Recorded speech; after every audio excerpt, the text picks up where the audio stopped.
वैद्युत फ्लक्स, ये क्या होता है कि वैद्युत फ्लक्स क्या होता है।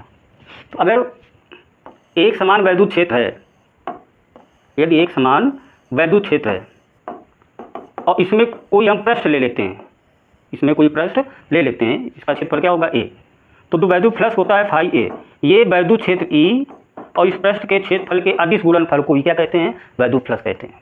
यदि एक समान वैद्युत क्षेत्र में क्षेत्र के लंबवत कोई पृष्ठ लें तो वैद्युत क्षेत्र ई और उस पृष्ठ के क्षेत्रफल के अदिश गुणनफल को ही वैद्युत फ्लक्स कहते हैं। इसे क्या लिख सकते हैं, फार्मूला होता है ए वेक्टर डॉट बी वेक्टर बराबर ए बी कॉस थीटा। तो ए वेक्टर आपका ई हो गया, बी वेक्टर ए हो गया, तो ये क्या हो जाएगा ई ए कॉस थीटा।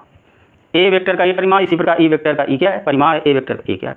तो ये फ्लक्स फार्मूला क्या आ जाएगा फिर ई ए कॉस थीटा, ये आ जाएगा फ्लक्स। वैसे फ्लक्स क्या होता है कि जितनी वैद्युत बल रेखाएं किसी पृष्ठ के आर पार निकल जाती हैं उनकी संख्या को ही फ्लक्स कहते हैं।